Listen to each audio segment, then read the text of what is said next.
Bonjour Eric, comment allez-vous? Très bien, merci beaucoup. Il fait beau aujourd'hui. J'ai fait du vélo pour rentrer au bureau. Ah oui. Super forme.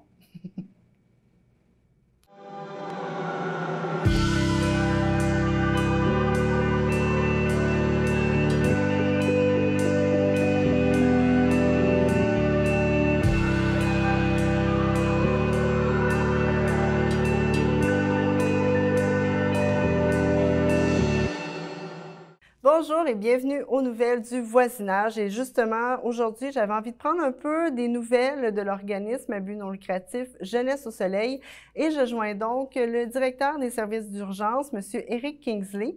Alors, Eric, dites-moi, Jeunesse au Soleil, quels sont les services que vous offrez en temps normal et quelle est votre mission de l'organisme?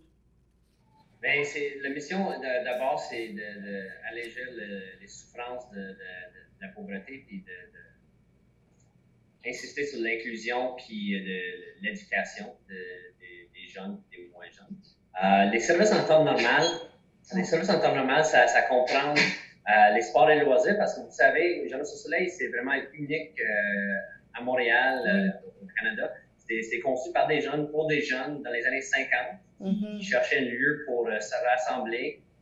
Dans le fond, ils ont loué leur propre gymnase de leur école parce que l'école, après les heures de travail, était fermée. On a encore beaucoup de sports et loisirs. On a des équipes de hockey, initiation à hockey, pour ceux qui ne connaissent pas le hockey et qui n'ont pas de patin. On leur fournit un équipement et une première expérience de hockey. On a des équipes de football AAA. On a aussi des équipes de basketball qui sont très compétitifs. C'est ça, il y a cet aspect-là de sport et loisirs pour des jeunes, des activités de récréation aussi. Puis il y a aussi les services d'urgence. Donc moi, je m'occupe des services d'urgence. Puis les services d'urgence, ça comprend vraiment une importante banque alimentaire ici à Montréal. Oui. On dessert à peu près une centaine de familles par jour. C'était 27 000 interventions en sécurité alimentaire l'année passée. On a donné pour plus de 3 millions en nourriture. C'est une banque alimentaire qui accepte beaucoup de nouveaux personnes aussi. Il n'y a pas de liste d'attente pour cette banque alimentaire-là. Les personnes prennent rendez-vous souvent pour le lendemain. Puis on a aussi, en temps normal, un service de livraison attaché à la banque alimentaire où on fait une vingtaine de livraisons par jour. Il y a aussi un programme pour aider des victimes d'incendie à Montréal. Là, on est partenaire avec le Croix-Rouge puis avec les services d'incendie de Montréal. Où on fait le suivi avec des personnes sinistrées le lendemain de sinistre pour les aider avec des billets d'autobus, des d'achat dans les magasins, des vêtements. Il y a aussi une vestiaire, une boutique ici à Jeunesse au Soleil en temps normal où les personnes peuvent acheter des vêtements usagés à un très bon prix. On a un programme pour fourniture scolaire à la rentrée. Puis, on a un programme de médicaments pour aider les personnes à obtenir leur prescription dans une pharmacie de leur choix. On s'occupe des frais.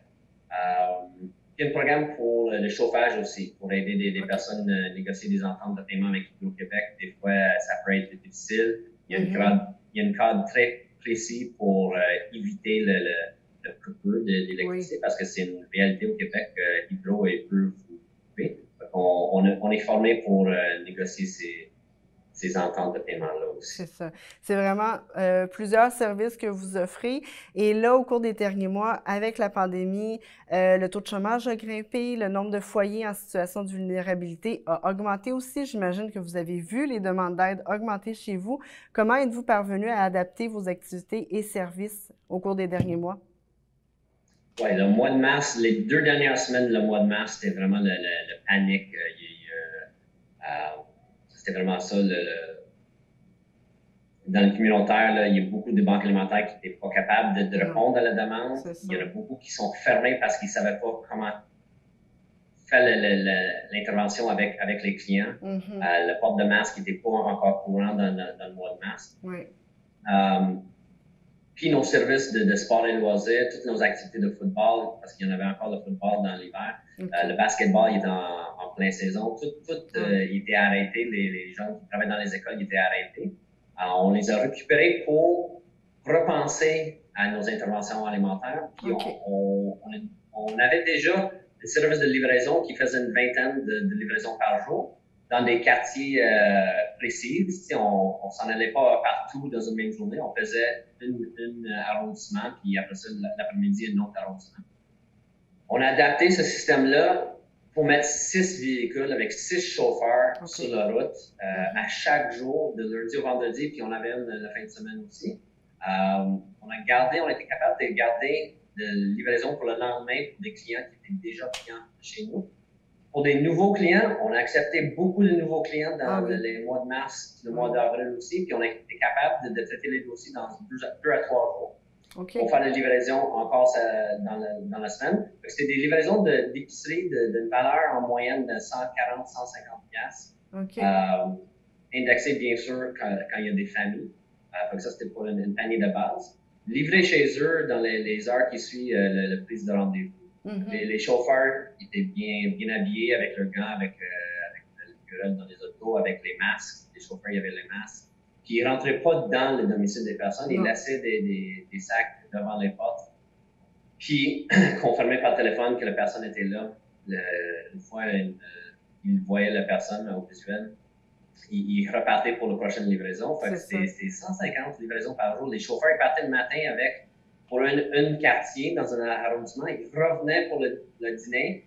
L'après-midi, ils repartaient avec d'autres sacs pour d'autres familles. C'était tout un défi logistique. C'est ça. En même temps, cette année, depuis déjà un couple d'années, on travaille pour avoir plus de dons en produits frais. Avec la fermeture des restos, avec la fermeture des écoles, on recevait beaucoup de dons, puis on avait souvent des dons frais aussi.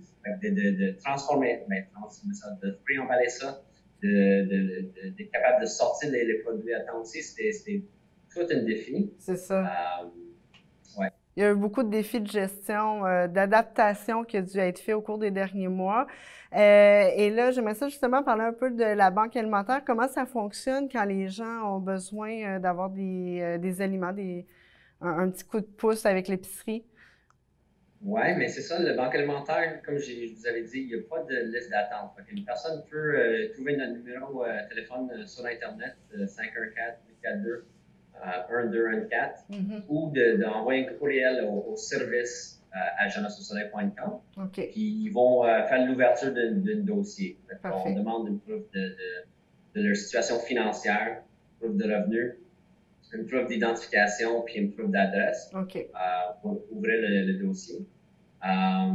Puis c'est ça. Là, il y a des livraisons pour des personnes encore qui sont de mobilité réduite, des personnes plus âgées, ou des personnes avec des jeunes enfants qui ne sont pas capables de venir au centre. Il y a des livraisons qui se font encore. On a encore 3 véhicules sur la route à chaque jour. Puis pour les personnes qui sont capables de venir au bureau sans emmener les enfants, c'est pour des couples avec enfants, s'il y en a un parent qui peut venir au bureau. Le bureau il est ouvert. On a une cinquantaine de rendez-vous qui viennent par jour ici au bureau, puis une autre cinquantaine de livraisons qui se fait. Il y a aussi nouveau, depuis la pandémie, il y a aussi cueillette en auto. Pour des clients qui ont des autos, il y a un stationnement en arrière, ils voient le quai de chargement, puis ils n'ont pas besoin de sortir le véhicule, ils ont juste à signaler leur présence. C'est un peu comme à McDo, quand on arrive, on amène ça dans l'auto, ils ouvrent le coffre, puis on met des sacs dans le coffre. Pour ceux qui ont une auto, c'est très facile. C'est ça, mais les aliments sont quand même meilleurs que ce qu'on aurait chez McDo.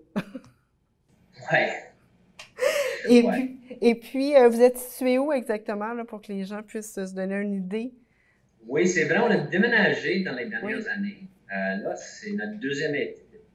Deuxième été ici à 6700 Avenue du Parc. Parfait. On est juste en bas de Jean Talon. C'est le suite 100. Si les personnes nous cherchent, c'est juste en bas de Jean Talon, côté ouest. Parfait. Et là, bon, tranquillement, on est déconfiné, presque tout est déconfiné. Et de toute évidence, du moins, c'est l'intention du ministère de l'Éducation d'ouvrir les écoles primaires et secondaires à la rentrée à l'automne. Mais on le sait que c'est déjà un défi d'avoir toutes les fournitures scolaires. Ça coûte cher. Et là, comme on le dit, le nombre de foyers vulnérables a augmenté cette année, malheureusement, mais vous avez un service de retour en classe, c'est ça? C'est quoi un peu le service que vous offrez? C'est ça, c'est un programme qu'on a commencé pour une couple d'années parce qu'effectivement, on voyait que c'était difficile. Puis nous, on essaie d'acheter des produits qui sont plus difficiles d'achat. On n'achète pas dans les sacs cette année, il n'y aura pas de papier de produits de papier. C'est le colle, les effaces, les crayons HD, les crayons en bois pour les enfants, les marqueurs aussi. On va avoir des ciseaux pour les plus vieux en secondaire, le kit de géométrie, la calculatrice de base. Tous ces produits-là dans des sacs, soit primaires avec des dessins ou soit secondaires pour plus accommoder des adolescents.